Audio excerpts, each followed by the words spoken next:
ഇപ്പോൾ ഒരൊറ്റ വാർത്താ ചാനൽ ഞാൻ കണ്ടുകൊണ്ടിരുന്ന വാർത്താ ചാനലുകൾ എന്ന് പറയുന്നത് മെയിനായിട്ട് കണ്ടുകൊണ്ടിരുന്നത് ഏഷ്യാനെറ്റ്, മാതൃഭൂമി, മനോരമ.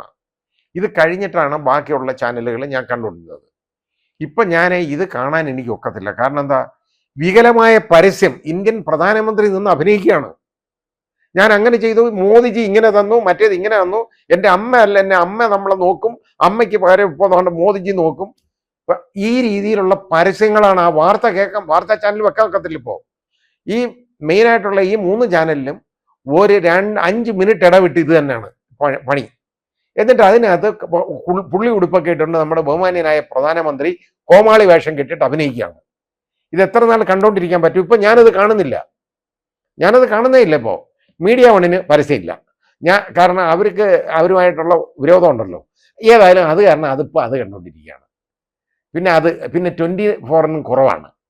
അതിനി എന്ന് വരുമെന്ന് എനിക്കറിയത്തില്ല, അതിൽ കുറവാണ്. അത് കാരണം ഈ 2 ചാനലുകളിലേക്ക് മാത്രമായിട്ട് ഞാൻ ചുരുങ്ങാനിടയായേക്കാണ് ഈ ഇലക്ഷൻ വരെ. ഈ മാമാങ്കം ഒന്ന് കഴിഞ്ഞു കിട്ടിയാൽ വളരെ നന്നായിരുന്നു. കാരണം ഈ കോമാളിത്തരം കണ്ടുകൊണ്ടിരിക്കാൻ വയ്യാത്തതുകൊണ്ട് ഞാൻ പറയുകയാണ്. അത് ചെയ്യും. കാരണം വേറെ ഭാഷയിൽ എടുത്തേക്കുന്നത് മൊഴിമാറ്റം നടത്തി അവിടെ ഉണ്ടാക്കിയേക്കുന്നത്.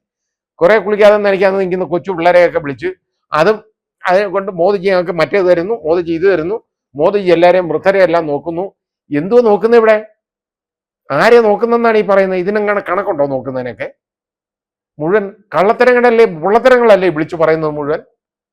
എന്നിട്ട് അദ്ദേഹം കൂടെ ഭാഗമായിട്ട് ഇത് അഭിനയിക്കുക. ഇന്ത്യൻ പ്രധാനമന്ത്രിയാണ്. ആ സ്ഥാനം നമ്മളൊന്ന് ആലോചിക്കണം. നമ്മുടെ എല്ലാം പ്രധാനമന്ത്രിയാണ്. ലോകരാഷ്ട്രങ്ങൾ ഉറ്റുനോക്കുന്ന ഒരാളാണ്. അദ്ദേഹമാണ് ഈ രീതിയിലുള്ള ഈ കോമാളിത്തരത്തിന് കൂട്ടുനിൽക്കുന്നത്. അത് ചെയ്യരുതെന്ന് എനിക്ക് അദ്ദേഹത്തിനോടൊരു അഭ്യർത്ഥനയുണ്ട്. ഈ രാഷ്ട്രീയ പ്രസ്ഥാനത്തിനോട് ഒരു അഭ്യർത്ഥനയുണ്ട്, അദ്ദേഹത്തിന് ഇങ്ങനെയുള്ള കാര്യങ്ങളിൽ വലിച്ചഴിക്കരുതെന്ന്. മാത്രമല്ല, ഈ പരസ്യം തന്നെയൊക്കെ ഈ ചാനലുകാർക്ക് ഈ മീഡിയയ്ക്ക് എത്ര കോടിക്കണക്കിന് രൂപ കൊടുക്കണം? അതൊക്കെ കൊടുക്കണമെങ്കിൽ ഇതേപോലെ ലൂട്ട് ചെയ്തെടുക്കുന്ന പണമേ കൊടുക്കാൻ പറ്റുള്ളൂ, അല്ലാതെ വേറെ ഒന്നും പറ്റത്തില്ല. ഞാൻ ഇലക്ട്രൽ ബോണ്ട് വഴി കിട്ടിയതാണ് കേട്ടോ. വിവരം പരമരഹസ്യമാക്കണം എന്ന് പറയുന്നതിൻ്റെ കാര്യം ഇപ്പം മനസ്സിലായാലും എന്തുവാണ്, പരമരഹസ്യമായിരിക്കണം. സ്റ്റേറ്റ് ബാങ്ക് ഓഫ് ഇന്ത്യ ആണെങ്കിൽ അതിനു വേണ്ടി അങ്ങ് നിന്ന് കൊടുക്കുകയാണ് ഇപ്പോഴും. ഇനിയും ഈ നമ്പർ കൊടുക്കാമെന്ന് പറഞ്ഞല്ലോ, അതിനി എന്തെങ്കിലും കുഴപ്പം കാണിക്കും. സുപ്രീം കോടതിയുടെ യഥാർത്ഥത്തിലുള്ള ഇടപെടലും അല്ലെങ്കിൽ അതിൻ്റെ ഒരു സൂപ്പർവിഷനും ഇല്ലെങ്കിൽ ഈ നാടകം വെളിയിലേക്ക് വരികയല്ല. ഈ കള്ളത്തരം ഇത് ജനങ്ങൾ അറിയണം, മനസ്സിലാക്കണം. ഈ എന്തിന് രാഷ്ട്രീയ പാർട്ടികൾക്ക് ഇതുപോലെ പണം? ഈ പണം എങ്ങോട്ട് പോകുന്നു? എന്തിന്? ഇത് BJP എന്നല്ല, അത് കോൺഗ്രസ് ആയാലും തൃണമൂൽ കോൺഗ്രസ് ആയാലും ആരായാലും ഇവർ വാങ്ങിയെടുക്കുന്ന പണം ആർക്ക് കൊടുക്കുന്നു, എന്തിനു കൊടുക്കുന്നു എന്നുള്ളതിന് ഒരു അക്കൗണ്ടബിലിറ്റി ഇവർക്കുണ്ട്. കാരണം ഇലക്ട്രൽ ബോണ്ട് വഴി രഹസ്യമായിട്ട് ഇതുപോലെ കള്ളത്തരം കാണിച്ചതാണെങ്കിലും ജനങ്ങൾക്ക് നികുതി ഇനത്തിൽ കിട്ടേണ്ട പണമാണ്.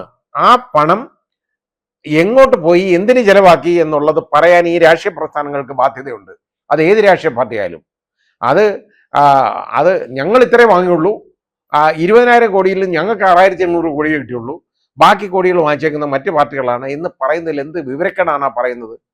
അവർ പറയട്ടെ, അവർ വാങ്ങിയത് എന്ത് ചെയ്തെന്ന് അവർ പറയട്ടെ, ബാക്കിയുള്ളവരും പറയട്ടെ ഞങ്ങൾ വാങ്ങിയത് എന്തൊക്കെ ചെയ്തു എന്ന് അവർ പറയട്ടെ. ഇത് വേണം. കാരണം ഈ അക്കൗണ്ടബിലിറ്റി ജനങ്ങളോട് വേണം. കാരണം ഇത് ജനങ്ങൾക്ക് കിട്ടേണ്ട പണമാണ് ഈ നഷ്ടപ്പെട്ടേക്കുന്നത്.